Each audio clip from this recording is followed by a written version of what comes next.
Okay, Kashia, break it down. I mean, you Mhm. already sort of talked about Mhm. why I want to be starting something. It's also interesting to me that your two standout tracks are the first and last songs on this album. Yes. So you've Mhm. got the Mhm. like Mhm. Mhm. bookends there. And you Mhm. know what? Because we love you so much, if you want to talk about both tracks and why they stand Yeah. out, you can do that. You've earned that Aw, right. You're a thank you, Barrymore thank Award winner. you.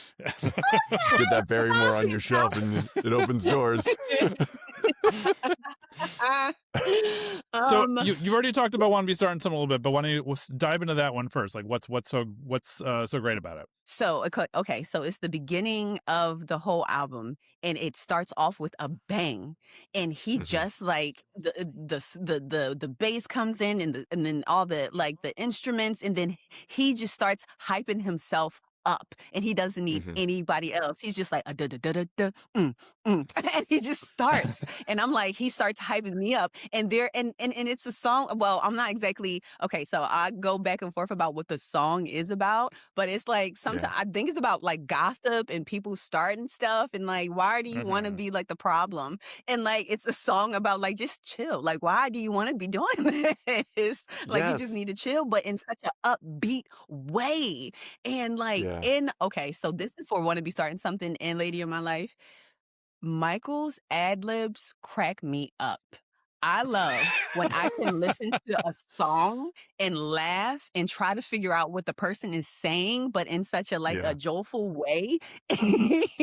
And like, this is what Wanna Be Starting Something does and Lady of My Life does, because there's a part in Wanna Be Starting Something, and I feel like he says, I'm a vegetable. You're a vegetable, I'ma eat you. Does he say that? I'm not sure. Okay, I'm not sure. But Does he say I'm gonna eat? I know they do talk about being a vegetable in the Yes. song. yes. So like but in my mind, and I will always have it in my mind that he says, I'm gonna eat you, you're a vegetable. And that cracked me up. And I was like, this is the I best like that. song on Yeah. this album, just because of that. Mm. it's, and it's It's just such like surreal. a happy and like it puts you in such a Yeah. great mood. I love that song. And then for Lady of My Life, I love a ballad. And it in the way that Mhm. I feel like ending an album is really hard for Mhm. like ending an Yes. album, ending a play, ending a movie. The ending is always like the part that's like, I just gave you all of this. Now, how do I put this little bow on it? And I feel like Lady in Yeah. My Life does that so well in such like a sweet and serene way, but he still has all of these great vocals, and like he doesn't even need any backup. He is the backup on it. In the ad libs, like sometimes you can't even hear them. It sounds like groans and like just moans, but they're so funny, but so sweet at the same time. And it just has me like, it feels like I'm just like swinging in the middle of the night with like a star, like a sky full of stars. It feels so great. Listening to the last track, it made me think, because you gave us a list of lots of albums, and you gave us another artist that had multiple Hmm. albums on your list, and I was like, if there were a Luther Vandross song on this album, it would be "The Lady in My Life." Luther Hmm. underappreciated, I think. Oh yeah, most definitely. Very much. Oh Yeah. man. He is sampled a lot too. A lot of people don't know how much he is sampled too. He So is, yeah. yes. And Mhm. what better compliment of your music is it than that, to be a highly sampled Right. Mm. artist?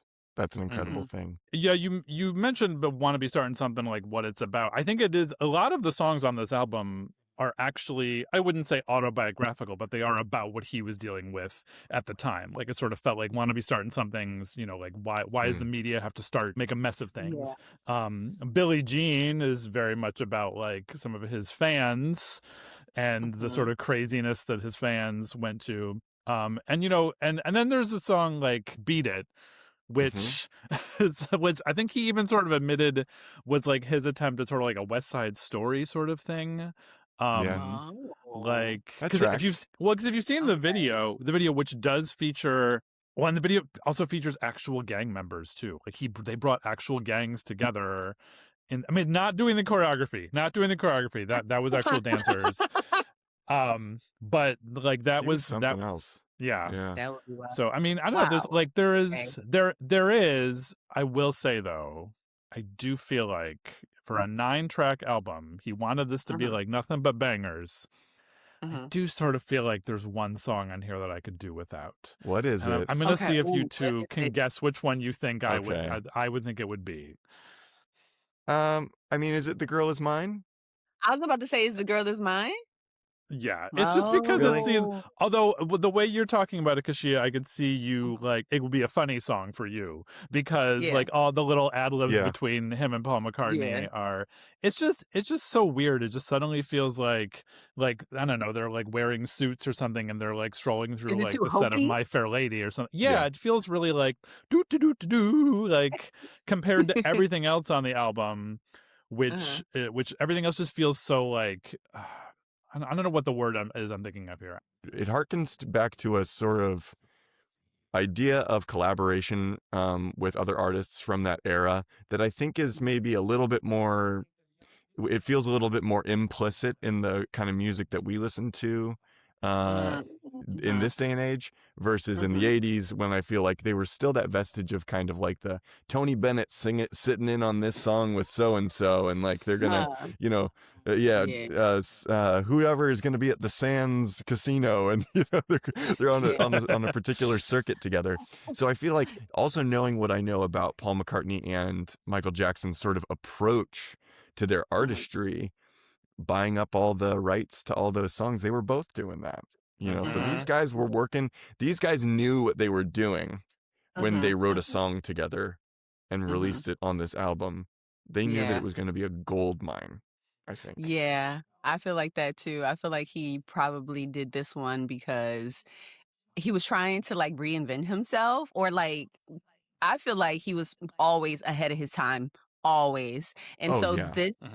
this little nugget of a song in the like the sea of this like genius, this new sound, he was like, okay, I'll give some to like the older people that do like my song or remember like the Jackson Fives or my old stuff, so you can still have something on this album for you, because it Yeah. does sound different from like everything else on it.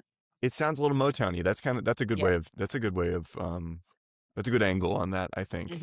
Do you Like think it sounds like Motowny? slowed down Motown. Like I Yeah. think like very slow because I just sort of I imagine them sort of like strolling.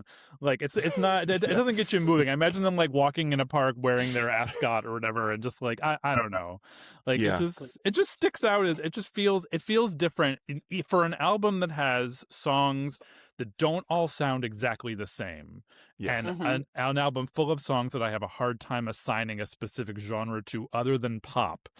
That one Yeah. just sticks out. I mean, because like there's some great songs on here that aren't played as often. Like I think "Human Nature" is a great song. I agree. Like Bruh. so, yeah. Like it's Yeah. just so and it's like slept on. I feel like it's not the one that people remember from this album. I mean, obviously because the album's called Thriller, but you know, There's a thing that happens with you when you look at these albums, his streak of albums from Off the Wall through like Bad.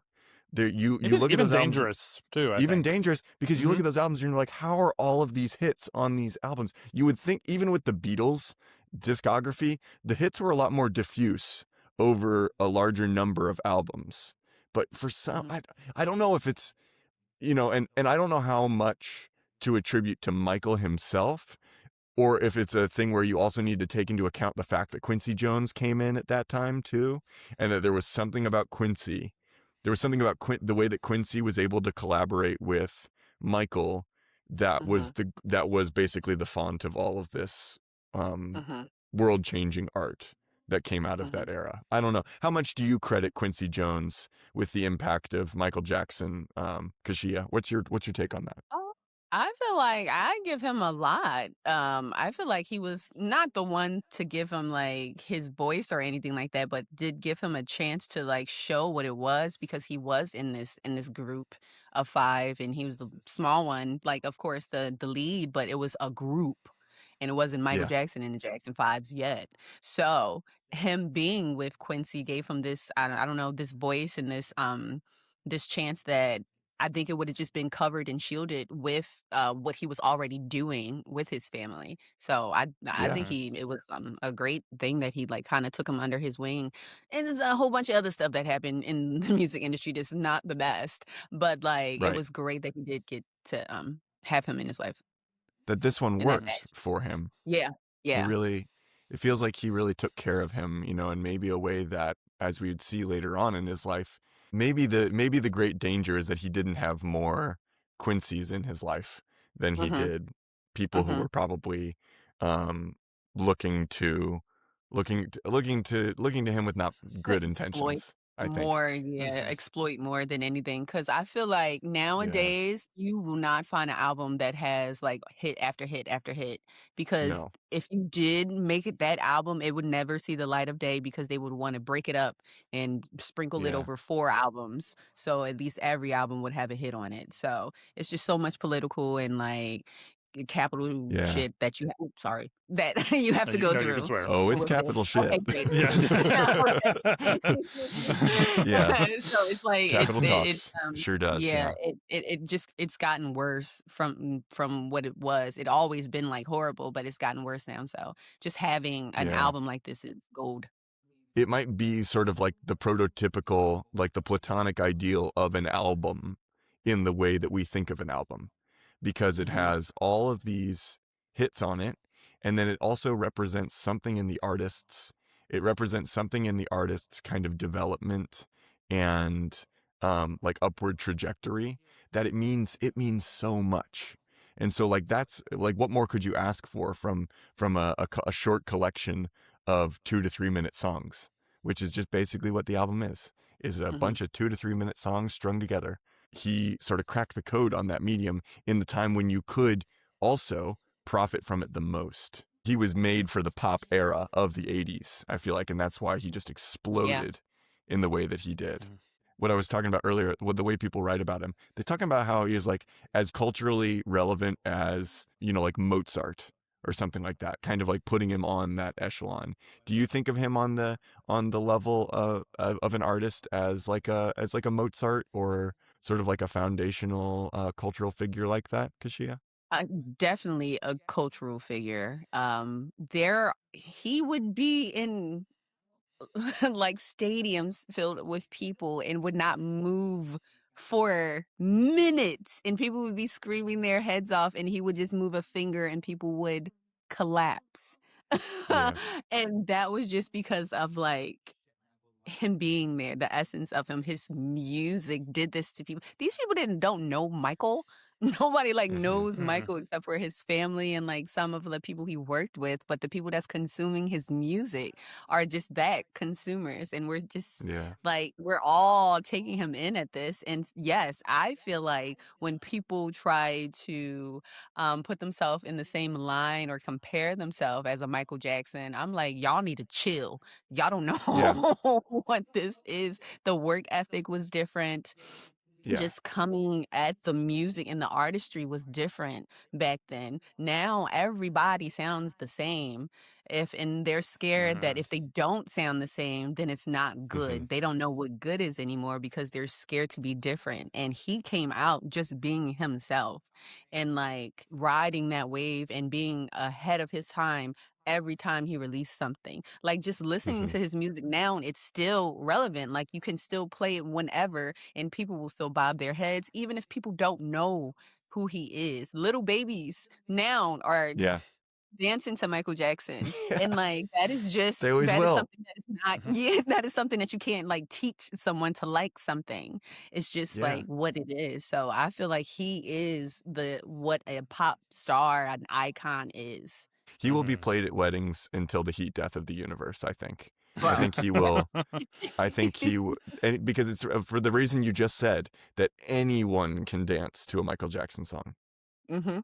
I do think though I always find it hilarious when at weddings they play Billie Jean. Like another one of those like classic, like you're not listening to the Yeah. lyrics, you're just playing it for the song. Like it's Yeah. Yeah. Yeah, it's true. It's true. I know, that is a gruesome song. I'm like, "Ooh." yeah.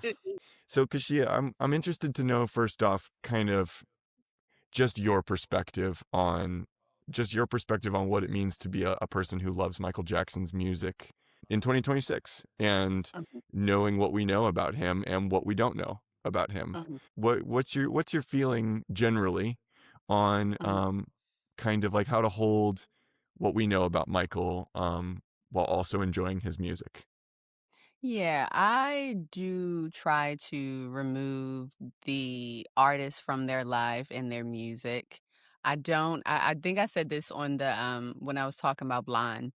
that I didn't go down a whole rabbit hole to see who Frank Ocean was and everything like that. Yeah. That's how I usually listen to music. I'll find someone or album that I like, and I'll listen to that album a lot, and then I'll step out my box and see if they have anything else. And that's what it was for me for Michael Jackson. His music was such, how can I say this?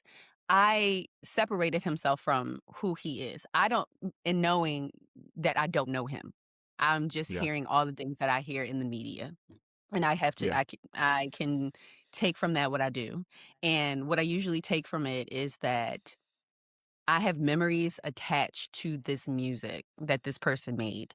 And I am going to always have those memories, and they're going to be near and dear to me. And I'm not going to taint those memories because of what I'm hearing that a person did Mm. that has nothing to do with their music or with me as a person or um, what I believe in. All those allegations are horrible. Would not want to put that on anyone, any child, any woman, any man, any person at all. And I'm not Yeah. condoning it. I'm saying is that the memories that I had connected to this music will always be there, and that can't be taken away because of something that has happened with the person who made this music. So I tried to take the music away in the artist, even though the artist is the music and they made it, but they are different than what they're saying in the mic, if that makes sense. Mm-hmm. I think it does. I mean, I Mhm. think that there's a complexity to it that I think is just it's something that we'll always wrestle with when it comes to Yeah. kind of this macro scale art, that the way that we all get to experience it in our day-to-day lives, I think Yeah. is a gift, and it's an experience that we don't have with any other really fundamental force in the world. You know, you like absorb nature, you absorb the beauty and the serenity of nature and sometimes chaos of nature by being in it. And it's the same with art. I feel like you absorb so much of what comes through that artist's expression. You absorb it into your soul, you absorb it into your body. I have to believe you absorb it into your body. No, I'm not I'm no doctor. You know, I'm not proclaiming to know anything about that physical process. But to try to acknowledge the love and the part of your personhood that so much of this art is, it's a really important aspect of dealing with the way that we now are aware of what these artists do outside of their art making.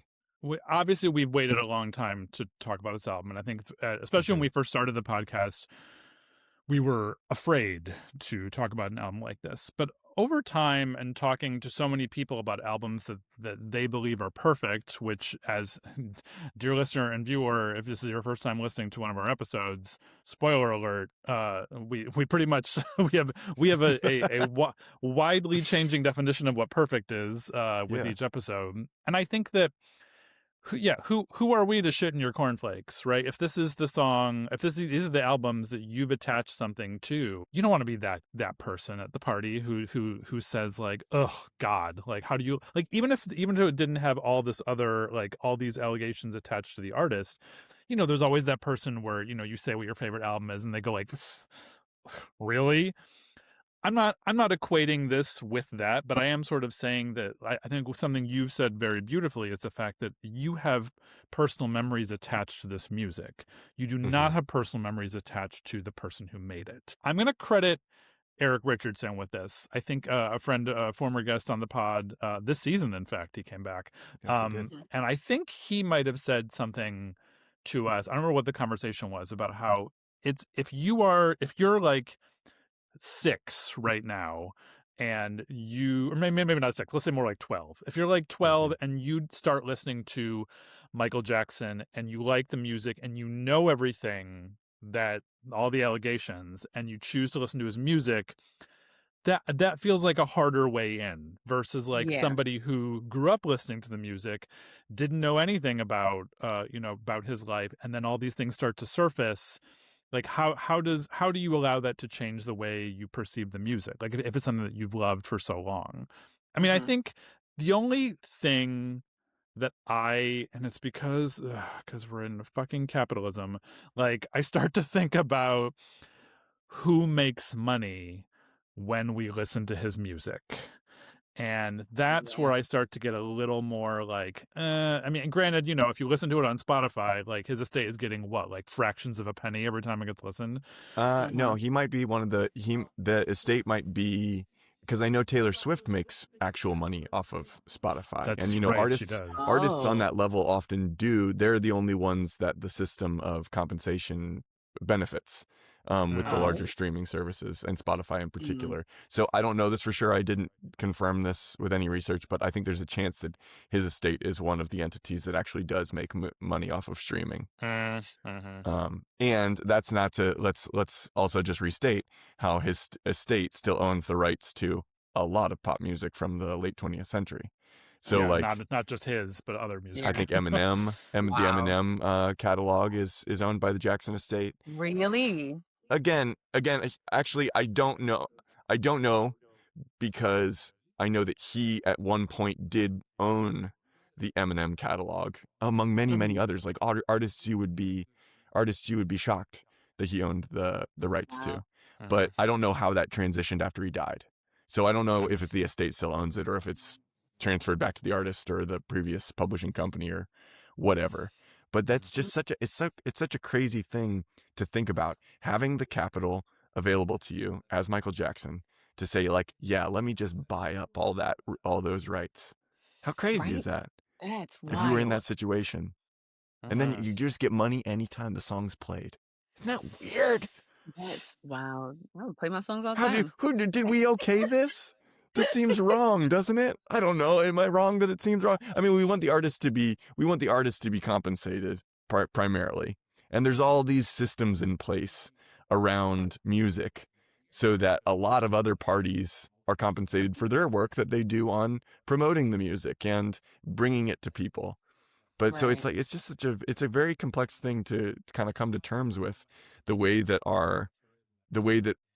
the music and the art that we love often ends up commodified in such a way that we have to take it into account when we I don't know, if we're gonna give a shit, right? If we're gonna give a shit, then we have to take it into account, I guess, is my perspective on it. But anyway, I kind of got off the rails there. Kishia, I'm curious to know, like, when you, if you're listening to Michael Jackson, or if you tell someone that you like that song or whatever, like, do you what's the general reaction you get from people if you start talking about Michael Jackson's music? Does this come up, or does it not come up at all? Is it just focused primarily on the music? It depends on who I bring it up around. So, like, when I do play my warm up wanna be starting something song, I usually do it in a place where it's just me, and I don't have to subject my taste of music on anyone. So, like, Sure. usually that is what's happening.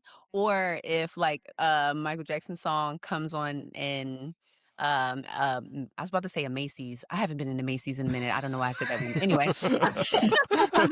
A Macy's is a perfect example, though. It would be like a Macy's or a Walgreens, a Michael Target. Jackson song would come on in like a CVS, and I'll start singing At the it, and Wawa. yes.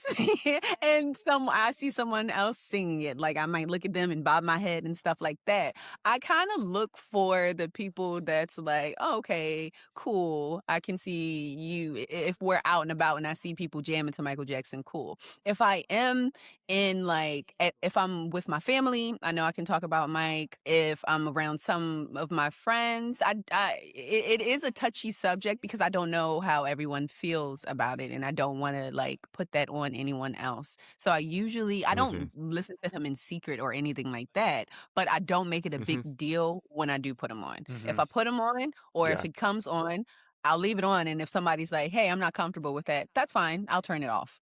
The other part here is that he is just such a particular figure in history. Really, like, there's nobody like Michael Jackson ever. There's nobody ever that has been close to what he is. He is such a product of a unique time in the United States on like a terms of like a racial progress level.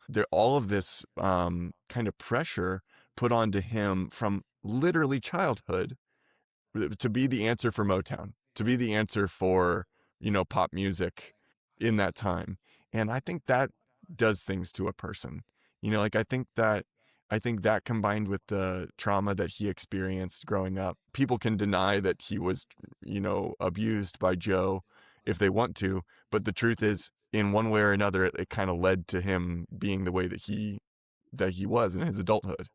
It's not in isolation. You kind of, if Right. we're going to take in the context of this album, the ways in which he may or may not have hurt these kids that he had relationships with, then I think it's also important to take into context how he got to that point. We can't I take agree. just one dimension of it. And also, he is possibly someone who would have perhaps greatly benefited from the different way we talk about mental health today, because this is someone who arguably Yes. would have probably needed, again, not a doctor over here, but probably needed some sort of, counseling, therapy, possibly even like, psychiatric medication or something along those lines. Again, not a doctor. I'm just saying that, we No.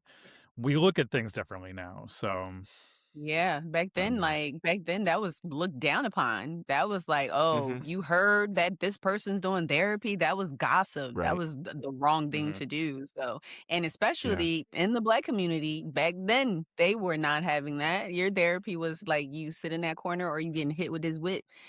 Mhm. Or like you're going to listen to what I'm saying and you're going to do it because you're the child and you're going to stay in the child's place. So it was a whole Yeah. bunch of that and more put on top of it. So I totally agree.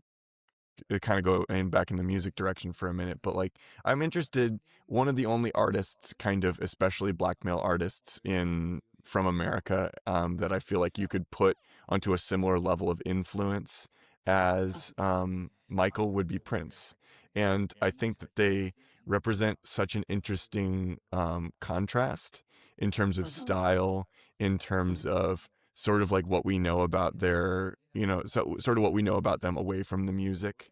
And I would say, like, what kind of, how are Prince and Michael Jackson in dialogue from your perspective, if at all?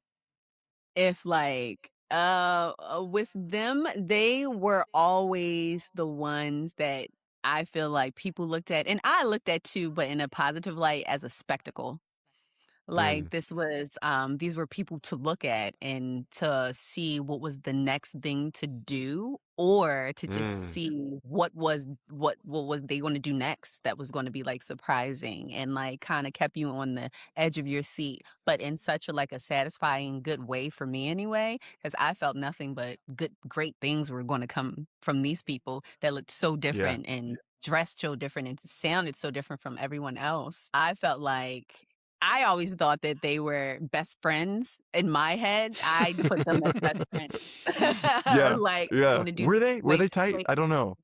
I don't I think don't they know. were. No. Yeah. Oh, I I mean, I I remember. don't think they weren't like this, but Sure, there wasn't. I don't think there was Yeah. beef, but the Mhm. the there. I remember watching many years ago, watching like on YouTube a concert that they both performed at, and it was insane to watch. If I Yeah. can find the link to it, I'll send it to you. Just sort of like you can't even believe that it actually happened. That they were kind of like, it was almost like dueling pianos kind of style. Like they were both. It was like a competition. It felt like. I don't think I would be able to be in the same room if that would be Yeah, happening. My head would explode, and so no. it's too much. And sort of Yeah. like the kind of gender fluidity that I feel like was part of, Mhm. it was Mhm. part of both of their Yes. aesthetics. Yeah, and it was so funny, like, they were so, like, themselves and, like, very, like, had a feminine energy of them, about them, but also so masculine. It was, like, masculine in a way of, like, I don't have to be masculine because I know what I am, so you're gonna and Right. they Mm. fawned over them, like, Yeah. millions and millions of people just, like, falling at their feet, wanting to be, like, with them and around them, and they're being Hmm. themselves, and, like, I feel like that was Hmm. it too, like these people being who they are and not trying Yeah. to like fit this like, oh, I am this and I am that, just being Right. who they are and like people accepting that and eating it up and wanting to be that too. Okay. So this is we could literally have a whole season of the podcast where we just talked about Michael Jackson, and I think honestly that's not a crazy idea. That would actually be really fun. We have to take this case on purely its merits. We're very biased. We're very biased with you, Kashia, because it's there's all this evidence out there that is telling everyone that we like you so much but they're going to be nervous that we're going to be biased in our deliberation. But There's only one way for us to set those people's mind at ease, right, Michael? That's true, because it's time as we move into the Dun, dun. Deliberation phase. Phase. Yeah. Okay, so we're in the deliberation phase now. I'll say my part first. We knew that this album would be nominated eventually. What's crazy is that it's almost so obvious that this album would be meaningful to somebody that listens to music in any kind of intentional way, that I think that it belies just how good the actual album is. The fame of this album does a disservice to how genuinely incredible it is. And I think that you've sort of presented Michael to us and presented the sort of effect that he has had on you in such a way where it's like, God, how lucky are we that Michael Jackson made the music that he did? Because it really was a gift. Like it really was incredible music that there will never be anything like it on earth. Yes. And everything is indebted to it in terms of pop music and rock music in 2026. So there's just that part of Thriller. And I think that there's a lot of complexity to be had with being intentional about the relationships we have with the artists that we support and that whose artwork that we love. But I think you made a really strong, simple case for why we should. And it's because if this album kind of like shaped who you are, if you feel strongly enough about it that it played a part in the development of who you are as a person, then I think we have to still allow ourselves to love the music that these artists contribute, especially now that he's passed. It would sort of be different if he was still alive, that I feel like the question would still be so complex. When you get down to it, I think I'm of that opinion as well, is that we have to allow ourselves to still love this stuff. And I think you really laid that out in a way that makes a lot of sense to me. What about you, Michael? Where are you sitting with this? I mean, I've been sort of like debating this over the past couple of weeks. So I've been listening to Thriller a lot and sort of thinking about what will I actually say when we get to this moment where we have to actually make a decision. I mean, as someone who grew up listening to Michael Jackson, I mean, my parents owned Thriller on vinyl, so I knew that when you opened the cover, you would see him posed with the little baby tiger on the inside, which is weird. He did not like that, apparently. Michael Jackson did not like posing with a tiger. Also, why? But whatever. So crazy. So there's that. I think I owned Bad on cassette. I think I owned Dangerous on CD. That's where I stopped. That's where most people stopped, I think, probably with Dangerous. Though I will say that the song Scream that he does with his sister Janet and the music video that accompany it are amazing. Amazing. Eat it up. Like... Yeah. We haven't even talked about Janet. Oh, yeah. The song and the video. I think at the time it was the most expensive music video ever made. It might still be when you account for inflation. I'm not sure. It's insane. And also, like, recently, the funny thing was with the Winter Olympics happening, for some reason, a lot of European figure skaters like to skate to Earth Song by Michael Jackson off the History album. Like, multiple figure skaters had programs choreographed to Earth Song. And How do you skate to Earth Song? Crazy. Well, they didn't win. That's insane. He's just such a complex figure, but I have such positive memories of the music from this album. And so I think, like, I'll echo what Tyler said. Like, we told you we were going to have to dig into this, and you had a real simple and clear answer in terms of like how this goes and how it sits with you. And I mean, there's a reason why this is the best-selling album of all time, like why it has sold the most copies ever. I'm feeling pretty good, but Tyler, I want to propose something to you.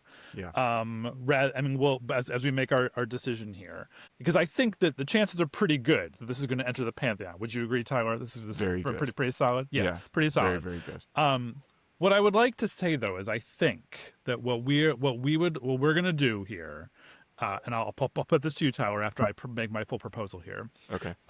We could enter this album into the pantheon, but in light of all the context surrounding this artist and this album, I would propose, Tyler, that you and I make a donation to an organization that specializes in like preventing sexual abuse. April is actually Child Sexual Abuse Prevention Month, and I think that if we do live in a capitalist society and people think that money matters in some ways, like maybe something we can do as we respect Michael's talent and the work that he has created at the same time, based on allegations that have been made against him, we do something to kind of offset that a little bit. Does that make sense, Tyler? It makes sense. So let me put it to you. You've heard the case that Kishia has made. You've done some of your own research. You've listened to the album and the music, and you've heard my proposal here. So what do you think? Do we include Michael Jackson's Thriller, the best-selling album of all time, 34 times platinum, in the pantheon? Is it a perfect album? Does it go to 11? What do you say, Tyler? It absolutely does. It can enter the pantheon. Yay! Pew, pew, pew, Yeah. pew, Yep. woo, I was gonna say, it's really, really it's good. It's a really good album, and it's exactly as good as it should be. You know, like it's something that lives up to its status. Yeah. And there are so few things like that in the world. We have to celebrate that. It's that rare kind of piece of art that it really does transcend. I first off, was there anything else you wanted to say about Michael, just kind of like in this moment? And then we wanted to have an opportunity for you to plug anything. So maybe I'll combine those two things here. Is like anything else you want to say about Michael Jackson? We appreciate you bringing him and being the person to talk to us about this album, and then like for diving into this conversation about it so willingly. It's I think it's really awesome. And so I wanted to open the floor. If there's anything you wanted to say about Michael, and then anything else that you wanted to plug for our listeners, what do you have in mind? What I want to say is thank you for like letting me come back on and talk about this album, talk about this icon. There will never be another person like Michael Jackson. I will say that and stand by that. He was just amazing, and there's no words that I can really describe what this man was. So I'm just very thankful that I got to talk about it and him with you and his music. I just hire me. I am an actor in Philly. My name is Kishia Nixon. Please hire me. I am a comedian. I can act. I sing a little bit, but not great. She can do it all. Don't let yeah. her sell herself short. I believe that Kishia could even sing for you. Yeah. Tyler and Michael are the best people that you can be in a room with and over a screen with. And I just am really thankful that I got to do this. Thank you guys. I've got Kishia. I told Tyler, and I also told Ty Verley this in our episode. I don't know if I made it to the episode. I can't remember. I keep thinking like I want to have a reason. I want to write a short film that can feature the two of you in it. Yes, please. There you go. Here we are. I feel like that's my goal. We're speaking it into existence. We'll do that. That'll be fun. Yeah. You got to record it, and you got to do it. You got to do it now. I know. Now I got to commit to it. Yeah. It's on the proverbial wax, Michael. It's happening. It's happening. Season 10. What fun. Thank you all for listening to the podcast. Any of you out there who we may not know, hit us up if you listen to this podcast and we don't know you. How'd you find us? Where'd you come from? And would you like to talk to us about an album that you love? Let us know. We hope you're all doing really well. Thanks again for listening. If there's anybody you would like to nominate to be a guest on this podcast, please let us know. It's super fun and a great part of my life. And I am very, very grateful to be able to have this undertaking with you, Michael. Anything you wanted to say to our listeners as we close season 10? I mean, I want to say, stay tuned. We got some bonus content planned for the summer. If you listened last week, you may have remembered that I mentioned that Tyler and I haven't mentioned any albums that came out before we were born that we would want to consider. But there might be some other things we're thinking about. We're going to take a little break over the summer in terms of regular episodes, and we'll come back at some point in the fall with. We have to do season 11 because this one goes to 11, so we got to do that. If we didn't go all the way to 11, what good would we be? It would be false advertising is what a farce. A farce. But, and if you haven't checked out any of their episodes, go back and listen to or watch those. If you have thoughts about the stuff we've talked about today and you want to contribute to the conversation respectfully, of course, you can do so in the comments. Please do. Yeah, please go ahead and do that. And if you're not following us on the social medias as much as we have a fraught relationship with them, we're on them, and we're on them with video. We're putting our faces on social media, so you can welcome. find us there. Yeah. They're beautiful faces. I've been wanting to watch these faces all the time. Stop it. And yours too. Oh, man. Look at you. Look at you. All right, well, thanks, y'all. I guess all that is left to say is bye.